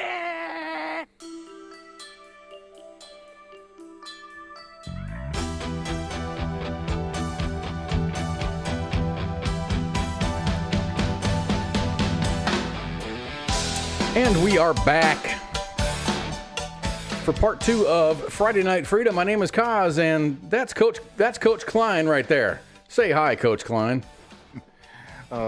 So I'm going to give the ball to Bobby Boucher, and then we're just going to clear out the way, and then we score the touchdown. Yes. Visualize and attack. Visualize and attack. Yes. Man, you know what? I loved him better when he was the Fonz. Yeah, I mean he's done a couple of good shows. I mean he's an excellent actor. I like Henry Winkler. He was my first. I mean he was the Fonz, and that was a part of my childhood and growing up in TV. Yeah. I was allowed to watch Happy Days. Yep. And I really liked it when the Fonz was there. He was mostly always there. Yeah, the Fonz was always. Fonz, I think, was like the cool character. Was definitely the TV cool character. Yeah, he was the first cool. Even after jumping the shark, I thought he was cool. you know. But I mean, I didn't understand what it meant when he was jumping the shark or anything. Like when he rode the motorcycle and was jumping the cars over in Arthur's restaurant. Oh yeah, I was worried about Fonzie for a while, and then the rerun came back on the next episode, so that was okay. I don't know if it was the jumping the shark thing, but it's, I mean, because that's a thing, that's a term now, I guess, in the industry. But I think, you know, when they started introducing, like, you know, Pinky Tuscadero and that kind of, they were trying to like branch it out and make other things with it. And it's just, it didn't work for me. I liked Happy Days. I wanted Happy Days. I didn't want Pinky Tuscadero. I get it, you know, but it also did give Laverne and Shirley a chance to spin off from it, and you know, and then afterwards, you know, if it wasn't for Happy Days, we would have never had Laverne and Shirley, and then we would have never been introduced to Mork and Mindy. Okay, we would have never. You got a point. You know, I got to give it up on there. You know, Nanu. and we might not have ever really had. We might not have really had Robin Williams. Yeah, exactly. And you know, Robin Williams. You know, I'm so happy that we had Robin Williams. Yeah, when I was over in Afghanistan, he came over on a USO tour right after the first year of 9/11. He came over there. I don't know where it is. I have it somewhere in these boxes, but we had the old VHS, you know, morale movies, and Good Morning Vietnam was one of the movies that they had. So I have a signed copy of Robin Williams of VHS of Good Morning Vietnam. That's a great movie. Yeah, too. Yeah, that was a great movie. You know. You know who actually replaced Adrian Fanka? Fronauer? Fronauer. You know who replaced him on AFN? No, I don't. Pat Sajak. I was going to say either Pat Sajak or you're going to give me like a Casey Kasem. No, America's Top 40. Pat Sajak replaced Adrian Fronauer over in when he was in AFN. After he rotated back, he was replaced by Pat Sajak. That's interesting. And look at Pat now. He's spinning the wheel with Vanna White. Oh, yeah. Myrtle Beach's own Vanna White over there in frickin' Pooky's area. Well, I heard they're dating. Oh, Pat Sajak and Vanna? No, Pooky and Vanna. Oh, Pooky and Vanna? Yeah. I heard Pooky likes older women. Yeah. Just because you hear it here doesn't mean it's true. It's just fun to say sometimes. Hey, he's down in Myrtle Beach. There's a bunch of 60-year-old women that want to. Well, he's down in Florida right now, so maybe he's he and her like, you know, taking a short little. He goes from the ultimate MAGA country to the light MAGA country. So we were talking about Adrian Cronauer, and then you seeing Robin Williams overseas. So, you know, we're going to start getting into a military related stories. Oh, yeah. This is definitely military related. But it was reported. It was actually reported. It started to be reported a while ago, and then it started drifting into more common conversation. And it has been reported that nearly 100 special forces troops from 5 Western countries, including more than a dozen Americans, have been operating on the ground in Ukraine, according to a leaked document. The classified document, dated March 23rd, is marked secret. Revealed that the United States had 14 Special Forces troops in Ukraine as of last month. So here I am thinking, okay, we have an embassy, and here's my mind going, okay, we have an embassy in Kiev, so you need to have protection. So you're going to have Marines, and you're going to have advisors, which are usually special forces people there. So it didn't really strike me as something it's not like you have a fuck ton of it's not like you have an entire unit or several different teams of special forces there. I'm like, okay, they're there. It's fine. They're probably working on behalf of the CIA. It's fine. That's what embassies do. So while the document included no further details about the service members' exact location or the nature of their activities, National Security Council spokesman John Kirby said that a small U.S. presence is located at the embassy in Kiev to monitor military aid sent by Washington to help Ukraine fight the Russian invasion, which is pretty much what I thought. Yeah. But then more information started coming out. So the UK has deployed 50 of its elite fighters, accounting for more than half of the Western Special Forces allegedly, and they use the word active in Ukraine. NATO members Latvia and France have sent 17 and 15 special forces, respectively, to assist Kiev, while the Netherlands has deployed 1. Ooh. One duchy. The file revealing the presence of at least 97 Western service members on Ukrainian soil was part of a cache of documents, some marked top secret, that were initially posted on the online gaming platform on Discord last month. So someone's blabbing, and they're disregarding their NDA, which is very important. So an investigation was conducted, and the FBI has arrested Airman First Class Jack Douglas Teixeira, age 21, in connection with the massive data leak. So was Teixeira in theater? No, he wasn't. He was stateside. Teixeira joined the Air Force in late September of 2019, and is currently serving as a cyber transport systems journeyman with the Massachusetts Air National Guard. His duty station is listed as Otis Air National Guard Base in Massachusetts, but he has reportedly been assigned to Fort Bragg, North Carolina, where he allegedly leaked this classified documents online. Teixeira's only military award listed on his service record right now is an Air Force Achievement Medal. 4 years in, and he's an Airman First Class with 1 award. He doesn't have a National Defense Service ribbon. I don't know if they do that there in the Air Force. I'm not sure, but I figured they would give that shit away like candy. Yeah. So FBI like agents. The Global War on Terrorism Service Medal. He didn't even get a GWAT ribbon or a GWAT medal. Damn. FBI agents took Teixeira into custody without incident yesterday afternoon. You probably saw that all over. The airman is expected to appear in federal court in mass of 2 shits. His mother, Dawn Teixeira Default, has a long history of working with veterans issues for the Commonwealth of Massachusetts and was once the national CEO of Students Against Destructive Decisions. Teixeira's stepfather is Master Sergeant Thomas P. Default, retired from the 102nd Intelligence Wing after 34 years of honorable service. So it'll be interesting. This is very, very new in the cycle. So once more information is discovered, investigations are still going to go on. But once more information is discovered, I think we're going to learn a lot more about this fella. Yeah.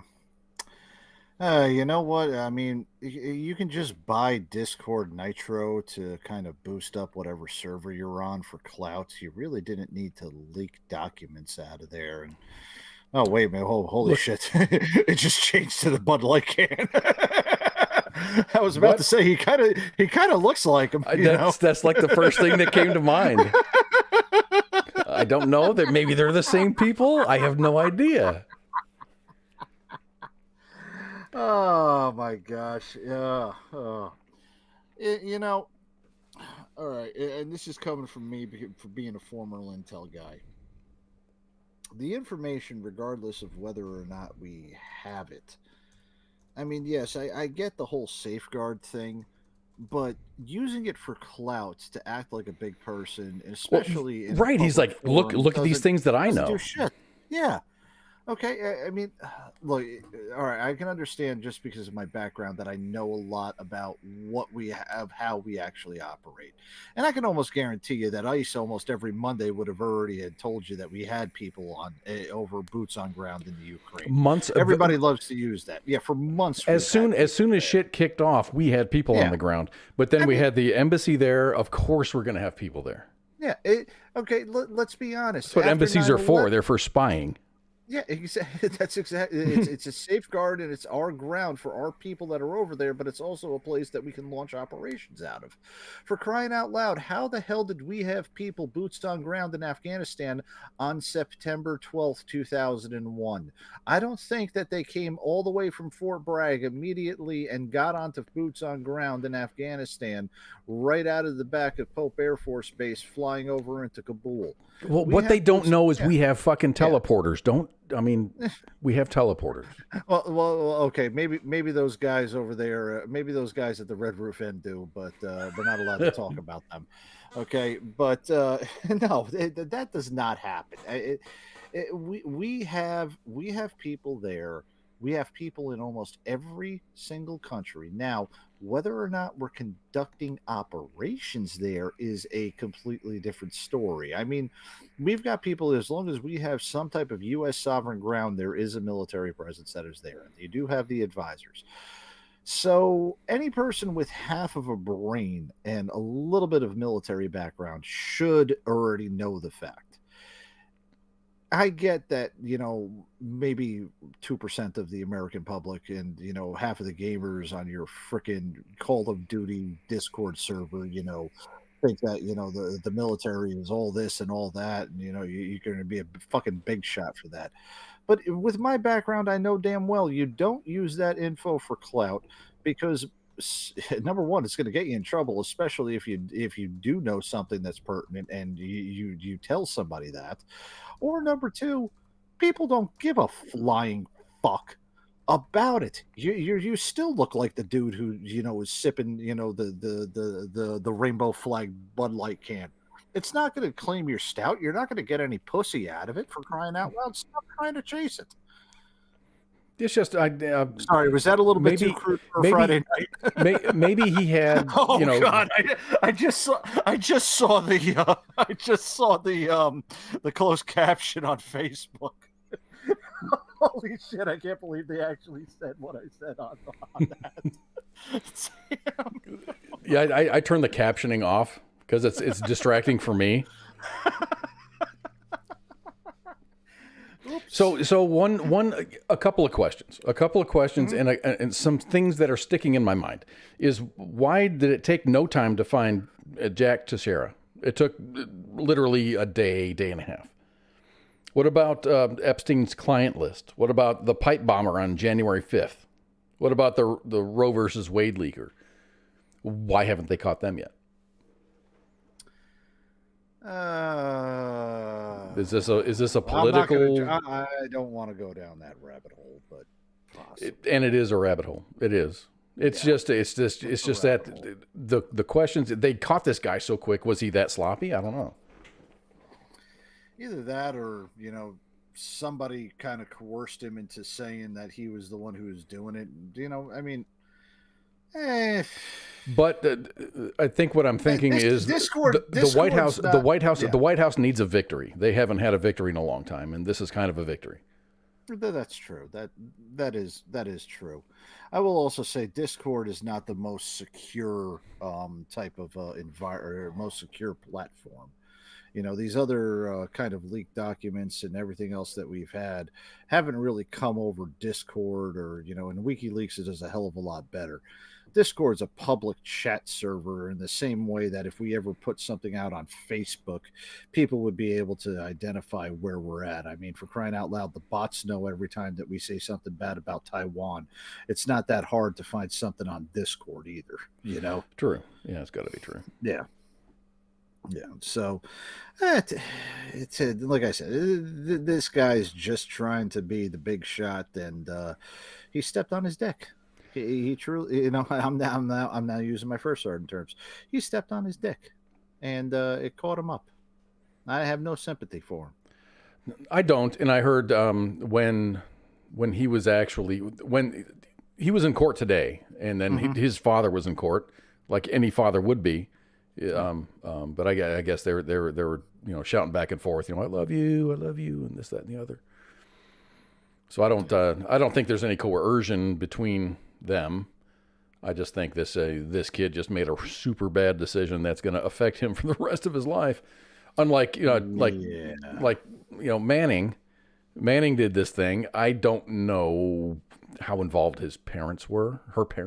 Its parents were in his defense. Because he got found guilty and sentenced, and his sentence was commuted. Yeah. I have no idea what's going to happen to Mr. Teixeira. Well, I hope that Mr. Teixeira doesn't chop off his dick like man. But everybody in that Discord, everybody in that Discord chat is going to get debriefed. Yep. Yep. They're going to get questions, and their computers are going to get seized. And he's good old Jack. Mr. Meoff has opened up a big old can of worms for both himself, his family, and his friends, his associates on Discord. And they're going to cry and complain because all of their upgrades that they paid for on Call of Duty or Fortnite or RuneScape and all the packs that they ended up buying are now going to be gone and they're going to be wiped off the internet. So.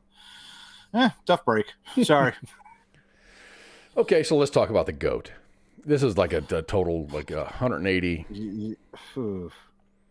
This is sad. This is really sad too. It is sad. It is really sad. Yeah. So a California mother. This is a complete. We're gonna go 100 miles an hour and then throw the car in reverse. California mother is suing the county and local fair officials for allegedly seizing and slaughtering her 9-year-old daughter's pet goat called Cedar. Cute goat.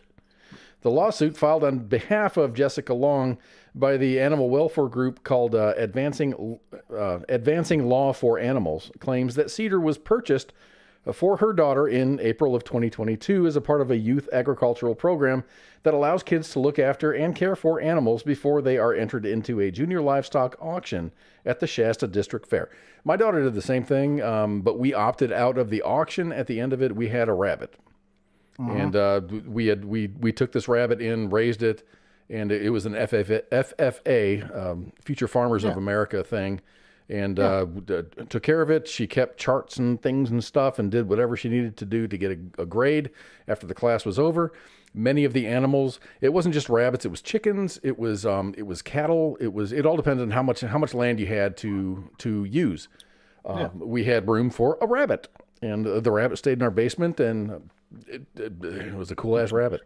But we at the get-go, we opted out of the auction because cattle will go for either breeding or slaughter. Shortly right before bidding began, Long's daughter decided that she wanted to keep Cedar as a pet and sought to terminate Cedar's entry for the auction. Fair officials saw the paperwork, denied the request, and saying that it goes against the rules. Aware that Cedar had already been auctioned off for $902, the mom sent a letter to the Shasta Fair Association offering to cover all costs in exchange for the goat's life, but that was also denied. She said, "My daughter sobbed in her pen with the goat. The barn was mostly empty, and at the last minute, I decided to break the rules and take the goat that night and deal with the consequences later." I would have, I probably would have done the same thing for my kid. Yeah, I would have too. The lawsuit claims that fair officials then asked the Shasta County Sheriff's Office to intervene, and a warrant for the goat's seizure was issued. They actually consumed court time for this. 2 sheriff's deputies left their jurisdiction in Shasta County, drove over 500 miles at taxpayer expense, and crossed approximately 6 county lines, all to confiscate this young girl's beloved pet goat. It wasn't a pet goat. Cedar was returned to the Shasta Fairgrounds and subsequently slaughtered. Long's suit seeks punitive damages for violating her and her daughter's 4th Amendment and 14th Amendment rights, which protects unreasonable searches and seizures and the guaranteed of due process. Yeah. The lawsuit was also amended last month to include the Shasta County Sheriff's Office and the Shasta County Fair and the Shasta County Fair CEO. An online petition supporting Long and her daughter has amassed over 40,000 signatures as of Wednesday. One thing I could sum this whole thing up by just saying one word. You okay? California. Only in fucking California can something like this ever happen. Waste complete taxpayer dollars to get a goat for seizure and then end up killing the goat because it wasn't fair and it had to do with some local jurisdiction or local politician and organizational bullshit that happens. Well, it's all about the rules. Yeah. I looked at probably a dozen or more rule packets from different parts of the country. Yeah. And all of them, I'm sorry, one of them prohibit withdrawing an animal other than for medical reasons or if the animal is dead.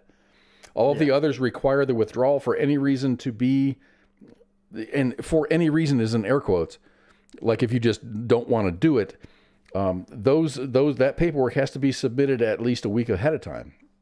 They waited until the auction was about to start. It's almost like the kid had no idea that someone's going to chop this thing up and eat it or use it for whatever. They're going to harvest this animal for whatever reason. Yeah. And I think that's why I told my daughter, I said, once we're done with this, it's going to go auction. It's going to go to auction. Someone's going to buy it, and they're either going to breed it or they're going to kill it. Yeah. And that's part of the reason why my family also didn't participate in 4-H over here too, because they did kind of the same thing, with everything that they were doing. Heifer International's another one that does the same things like that over here. Is that a dating site? Yeah. That's only a dating site that Saturdays at 2:00 or Sunday morning at 2:00 in the morning after. Oh, that's a different organization. Never mind. Sorry. But no, I mean, this is an interesting case where you can see the fault of the parent, you can see the fault of what everything is happening, but you can also see the heartstring tugs that everybody would like to get to it because, this is a little girl and she's completely downtrodden over the loss of a goat that she had come to know and love and care for. And then you can also see the procedural rules, but then you can also see where, the people that are in charge should have a heart, but they're trying to go by the law. And then, of course, California, by going over jurisdictions and wasting taxpayer money to get a goat that ultimately is dead. It's an interesting type of thing, and I don't know whether within the court of law, they're going to find the fault of the auctioneers and the people running the organization. I don't think they're going to find fault to that, but the court of public opinion is going to be on the girl's side because nobody wants to see a weeping little girl. I think the public opinion will side with the girl. I think the rule of law is going to side with the county fair. Yeah, I think so too. And I think the emotions are going to win over because no one wants to look bad. Yeah, but somebody's going to end up looking bad in this, and it's, I also blame a little bit of the parents too, because the parents, they might not have said anything, but that's part of the disclosure portion that it is. It is a part. It's in the paperwork, man. I've done that paperwork before, and then we opted out. You opt out at the beginning, and then you're fine. I do have something funny about this, and I'm not going to mention anything about Shasta because now that makes me thirsty. I know. That's the first thing I'm like, oh, Shasta Cola.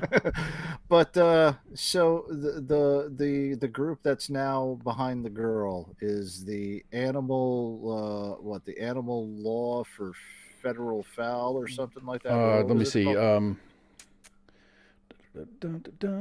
I've got the actual Advancing Law for Animals, which is weird. ALF. We got ALF. Or ALF. Or Alpha. ALF. Come on, I'm calling him ALF, man. I'm back into the 80s right now. ALF works. Instead of Gordon Shumway. He would have eaten it. Is now helping him. What did ALF eat? ALF ate birds, cats. He ate cats. Where'd my cat? Oh God, that was that. 1 year I actually dressed up as Alf for Halloween. That didn't take much. I had the full. No, it didn't. I mean, short Italian guy at that, like getting all ticked off and everything. But yeah, I just found that funny when you said the advancement of law for animal law for fucking whatever the fuck. Advancement of law for animals. ALF. ALFA, but Alpha. Yeah, but I mean, Alf. That's what I just said. I get it. So. I went to Alpha. You went to Alf. That's cool. Yeah.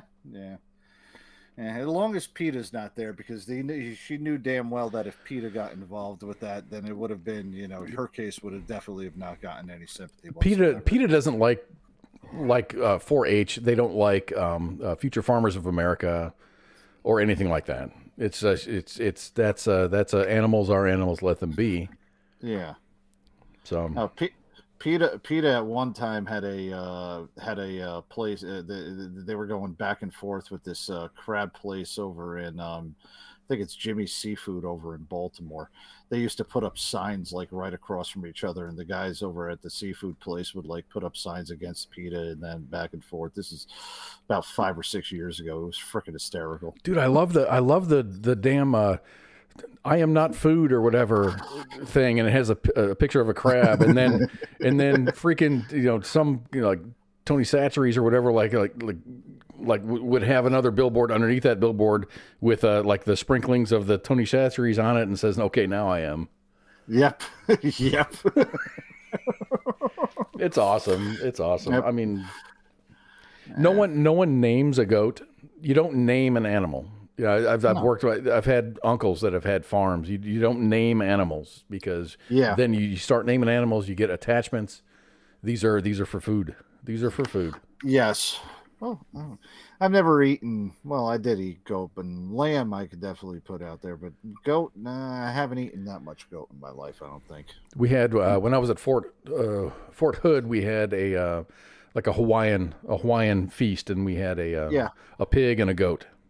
And they were cooked underground and unearthed, and it was just so good.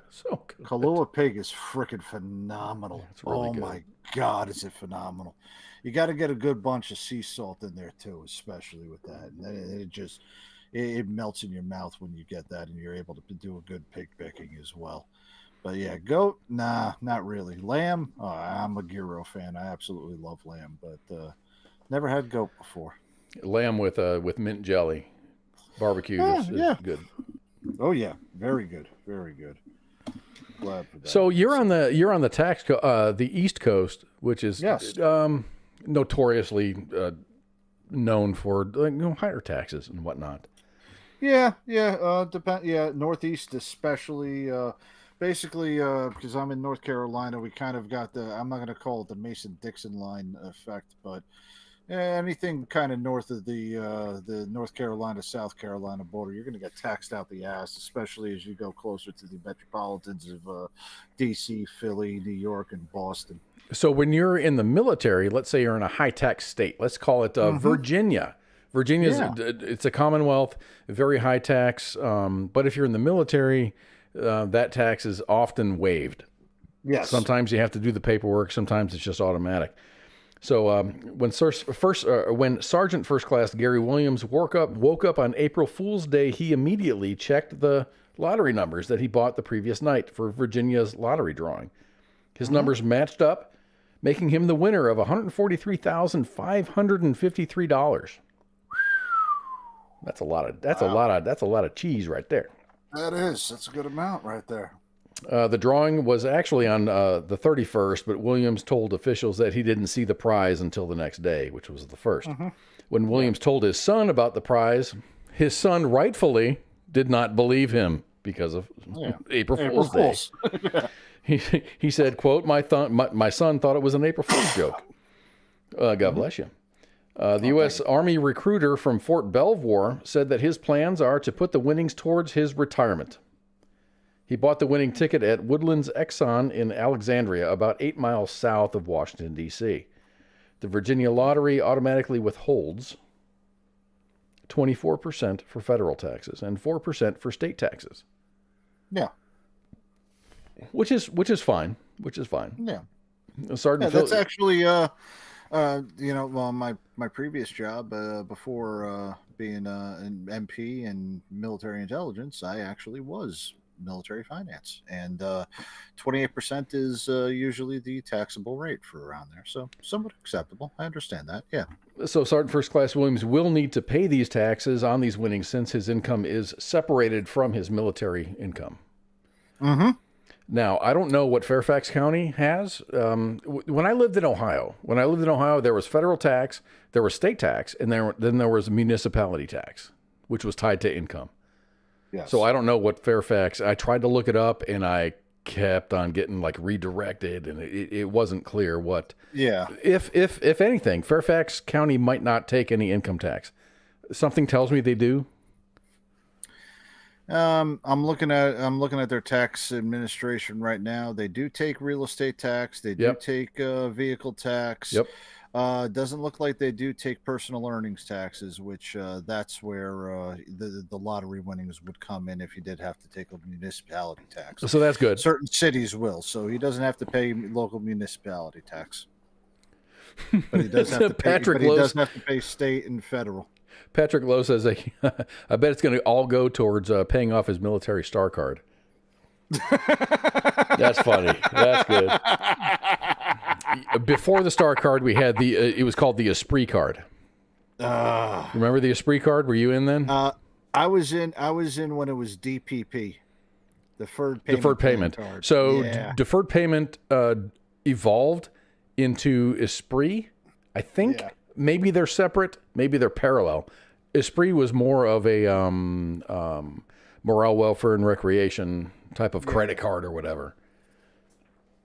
So and I remember when they combined. I got the Star card originally just so that I can get the clothing off of that one because it was like a $600 credit limit for the A fees, but then it was a $600 limit for the military clothing, and that's where like I got myself a new uniform and the new PT for crying out loud. Yeah, that was the honest to God truth. I bought the new set of PTs when they came out.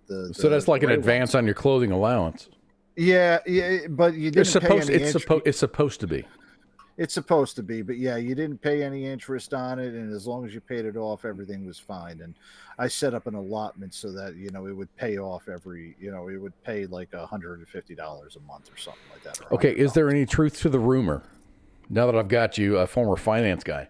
Yeah. If you have an allotment, if you set up an allotment you get paid, say $2,000 a month. Yeah. And you set an allotment out for 90% of that of each, the first and the 15th to go towards a savings account. And then you get an Article 15. And then they say, we're going to take 3 months' pay. They can't touch that, can they? No, but this is actually what will happen. It'll just drag it out until it's paid off. It won't drag it out until it's paid off. That pay will get deducted. So the way that the pay always came in and the accounting portion of everybody's pay was your entitlements go first and then your deductions would go next. And that was okay. So like, and if you did get like half a month's pay for 2 months taken out, it would come out for your deductions. It would not come out as an allotment. So the allotment is everything that's left over after the deduction. So allotments are rated less than entitlements. Yeah, they're rated less than the entitlements. So if you did have an allotment, fucking lawyers, and you did someone enough, E4'd the shit out of that, and then they changed the policy. I'm sure. Exactly. So if you did not, and this is how it would end up screwing you. Let's just say that you did have an $1,800 a month allotment, and you got like $500 a month deducted from your pay. If you did not have that $1,800 that was left out of your left out of the pay, mm-hmm. and you did not have enough money left over after the allocation to go to that allotment will instantly stop. Like it wouldn't be suspended or anything like that. It would instantly stop. So you'd have to redo all the paperwork. You would have to redo all the paperwork if you were ever going to get that going again. Yeah. Here's what you do, folks. It's happened before. Fucking fly right. Just do the right fucking thing and don't get stupid Article 15s and stuff. Yeah. Now, I mean, but there's certain ways that you can kind of. there was ways to gain the system. You just had to be creative on it.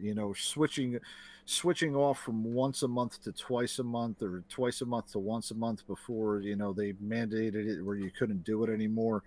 There was ways that you were able to manipulate it so that if you were going to get paid, the financial burden would hit towards your end of month pay, and you wouldn't receive it so bad on the middle of the month. So, like, if you did get an Article 15 and they took $500 out, you can have it taken out 1 month, and then not have to wait for the $500 to go back, and then they would prorate it over a little bit longer of a time period if you switched your pay allotment. But it was a complicated thing, and you had to submit the paperwork in order to do it.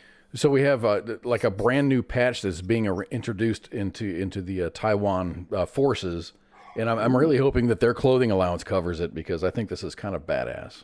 Let's take a look at it.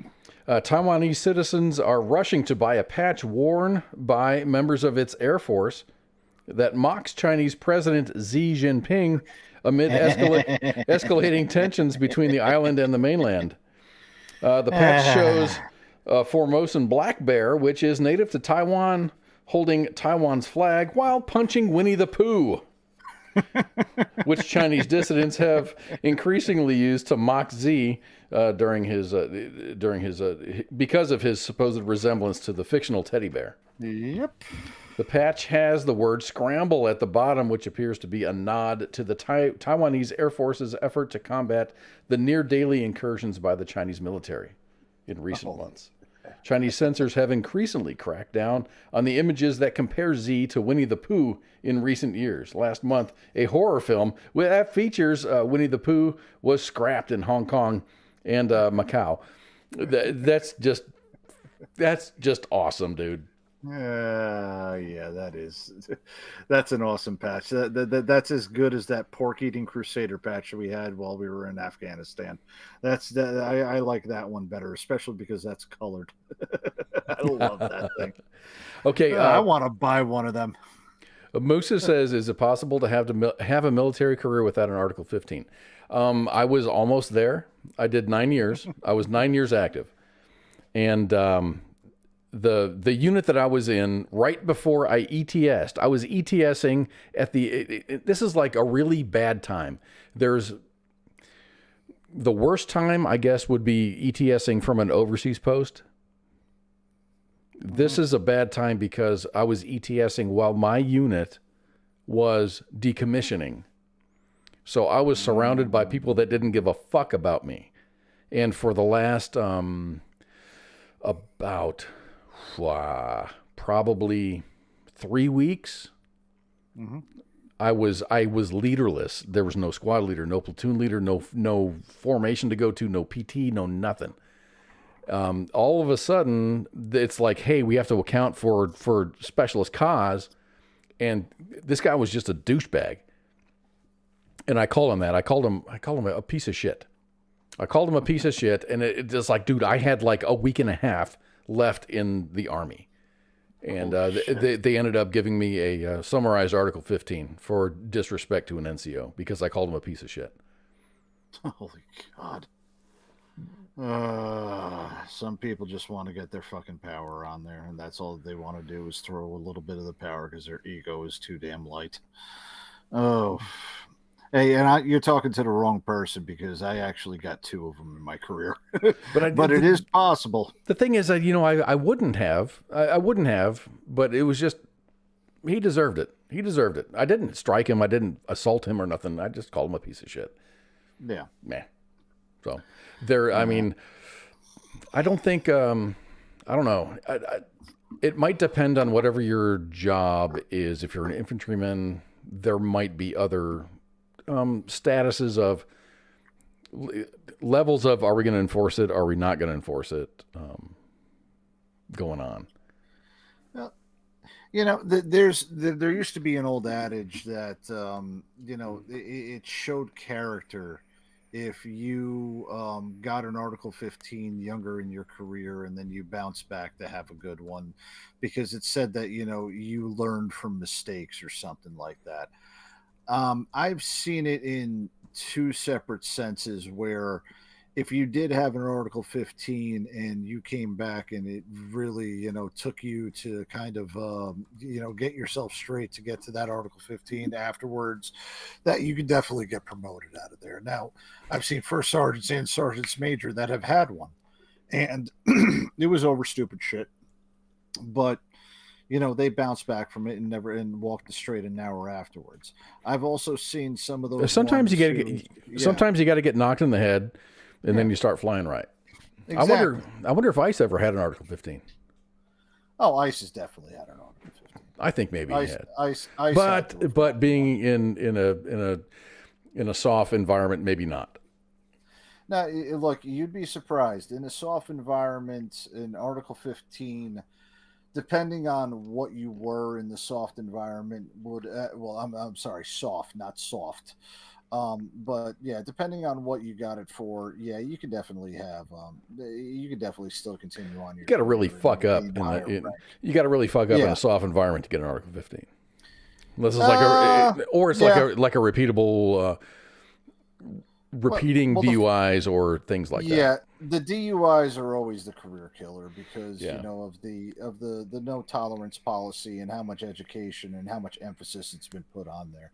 But doing something minor like calling a sergeant major a douchebag or flipping off a commander because of an illegal order or something like that, those types of things will not get you busted down, and it'll be something where it's a learning mechanism or something like that.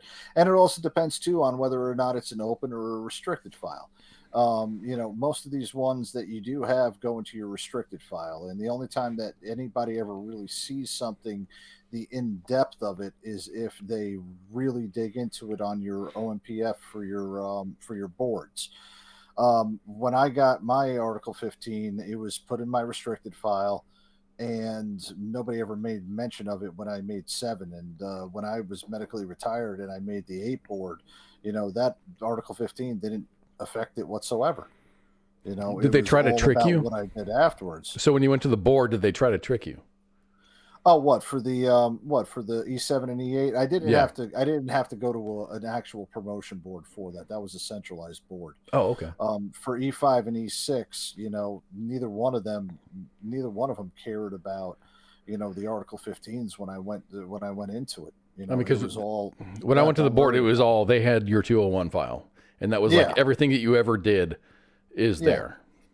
But like I said, it just depends on what that punishment was filed as. If it was filed locally, and it was another board, some people would have either known about it, or if they didn't know about it, it wouldn't be in my file because it was in the restricted file. If it wasn't in the restricted file and it was open, then people would know about it, and that's at a commander's discretion. So, I mean, if you have a dickhead for a commander that gives you a company grade Article 15 and wants it in your performance file open for you calling him Captain Douche Nugget, then that's going to affect you.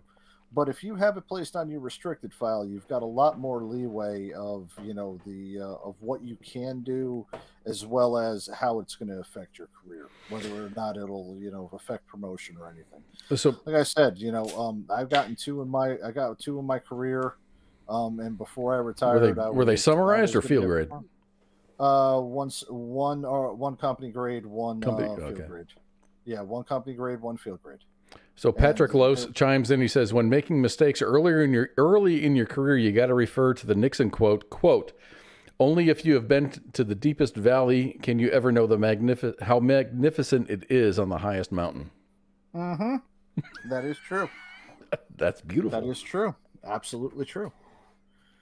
Absolutely true. And look, and I will also say this too about non-judicial punishment. Non-judicial punishment is not a way of correction. Non-judicial punishment is a way for somebody with a small dick to enact the power that they think they actually have. And if they ever did that outside of the military for the stuff that we were worrying about, nobody would actually give a flying fuck about it. It's really funny to see the differences between the way the military handles issues in the military compared to the same issues that are handled in the civilian sector. I've been in the civilian sector for a very long time. And Yeah. the way that they handle that is you're fucking gone. Yeah, depending on what it is, and depending on who you work for, it is. The whole 5 minutes prior to the 5 minutes prior to the 10 minutes prior, etc. I can tell you that in my line of work, we're not really all into the hey, you're showing up 15 minutes late. You're going to get fired. I do know in some places that if you do that, you are going to get a little fucked up on. But there are certain things that really people just don't give a shit about. Like nobody's gonna fucking worry about whether or not your boots are shined or your uniform's fucking pressed when you go into work. We get a lot of new employees around, and they're obsessed about being on time, but then they kind of realize how they fit in. They learn how to fit in. So you show up 20, 30 minutes late, that's cool. That's cool. As long as you do your job, make up your time at the end of the day. Don't show up late and then leave on time. Show up late, Bingo. Make up your time at the end of the day, and you're good, and then make sure also that your responsibilities are covered. Yeah. Or do what I do, because I'm limited to 40 hours during the week, and my boss really doesn't like overtime, and my job I really don't like taking overtime from what I do, because I really feel it's a waste of the people who actually fund our job. So because you're actually funded, and there's a cap to that. Yeah, and I would rather not take overtime in my job, just out of my own morality types of things. So what we have is flex hours. Oh, I love those. So yeah, and I love that. I love those. Like, my boss doesn't like it. It's like, dude, I worked 3 hours overtime, so I'm leaving 3 hours on Friday. So I'm going to be gone at lunch. Okay. What do you mean? I get that, and that I agree with. And the way that I see that is that, what is the point of overtime? Overtime is something that should be discouraged, is the best way to say that, because really what you're doing is you're adding additional resources for a job that could be done or could be done in a certain amount of time, or it could be wait until the next time that you're able to do it. It's not a life or death type of situation. True. True. And that's it all depends on what field you're in. It all depends on what field you're in. Yeah. And like for my flex hours, I'll say this: I'm working 12 hours tomorrow. Today, I worked 2.5 hours, and because like one day I worked, I basically worked Monday through Saturday. And I worked like 3 hours on 6 hours on Tuesday, 3 hours on Wednesday, and 2 hours today to make up the 8 hours, and then flexing the time for the 12 hours that I'm working out of there. Somehow I'm going to end up making it at 40. Even if I'm at 40 and a half, I might claim that extra half hour, but I severely doubt it. And, half an hour on the way. Half an hour, you can have it. But if I'm staying more than an hour, I'm going to claim something. Yeah, that's kind of the way that I'm at with it. Especially if they're not, if they're compensating like mileage or travel. Yeah. Or in my situation, the travel's paid for. So what about all of the stuff in the media? And I don't know if you spend any time on Reddit, and I do. I do. What about just the work from home thing? This is the anti-work subreddit, which is so like, I can do my job at home. I'm like, really? Can you? When you do your job at home, that tells me that you work on Excel or something, or Access database or some bullshit, or you do software.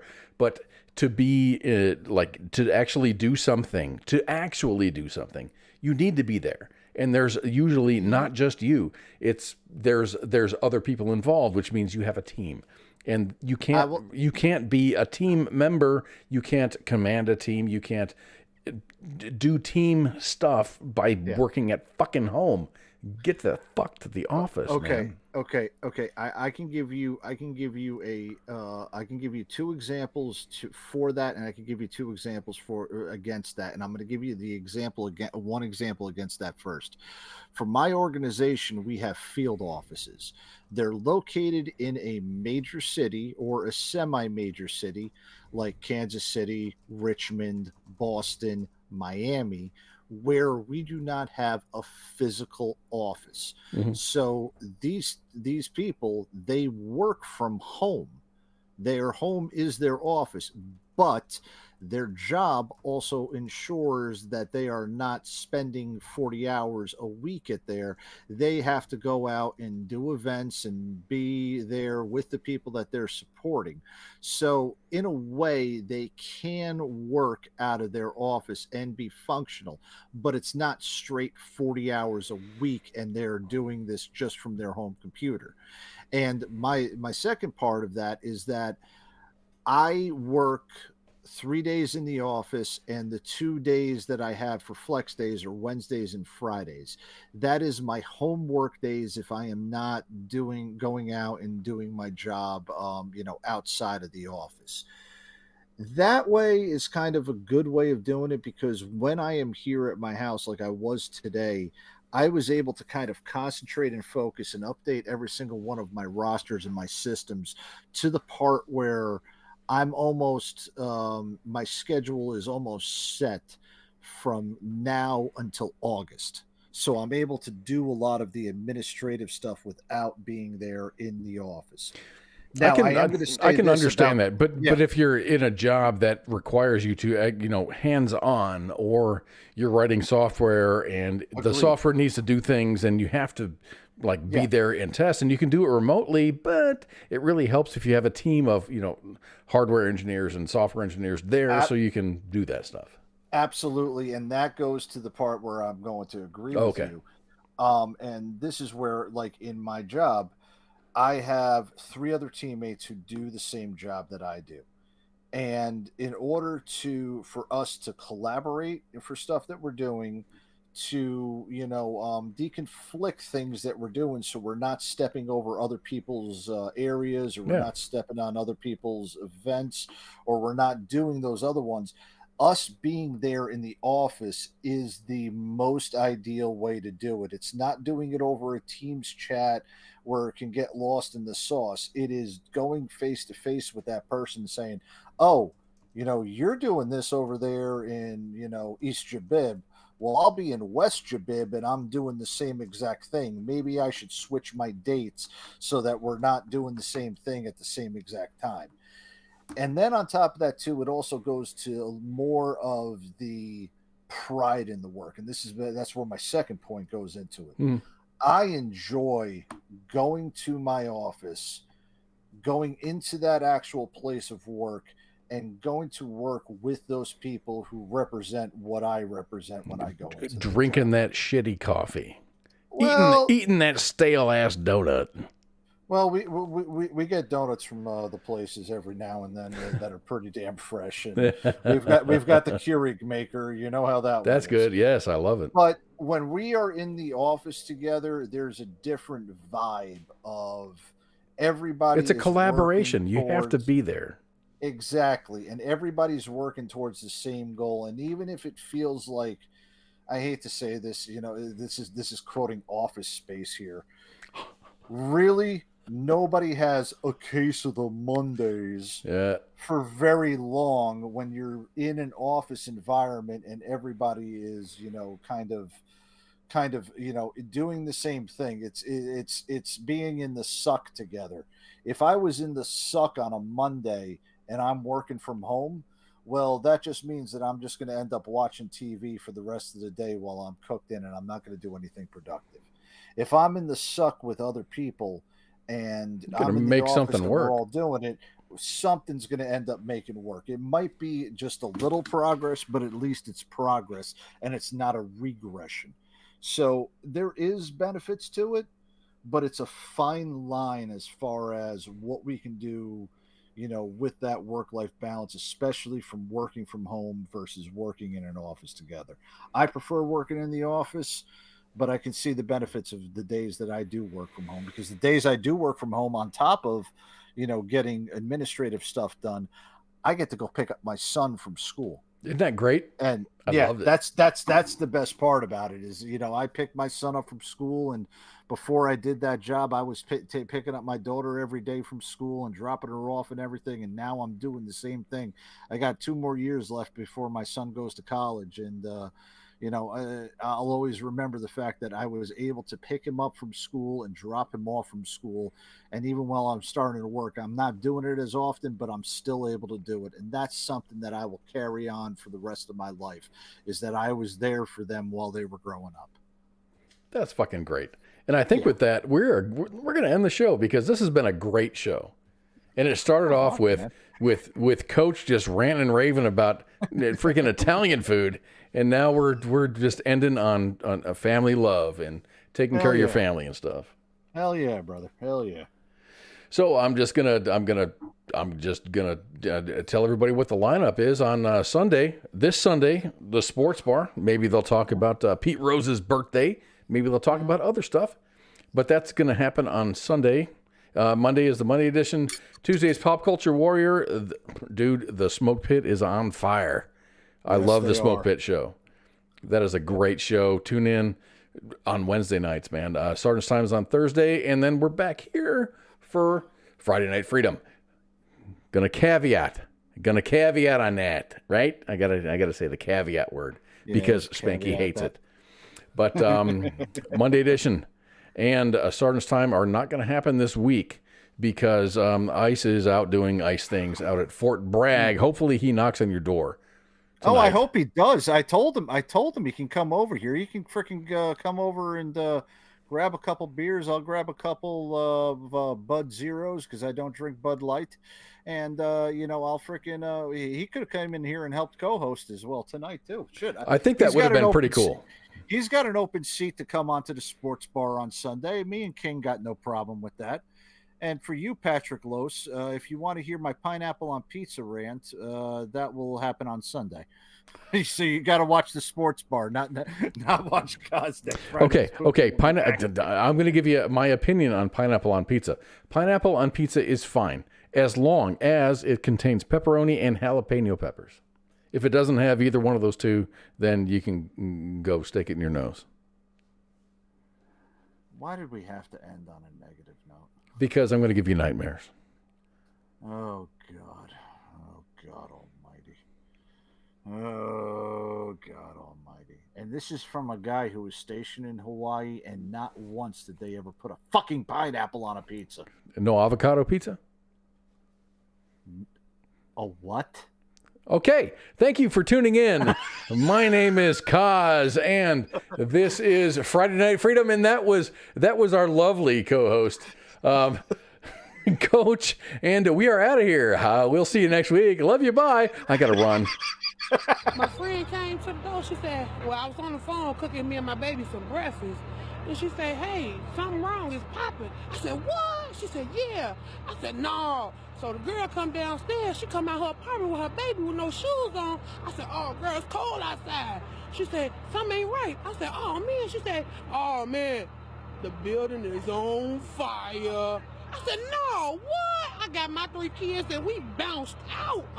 We ain't gonna be in no fire, not today. The voice of U.S. Army, WTF Moments. This is WTF Nation Radio.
This is WTF Nation Radio.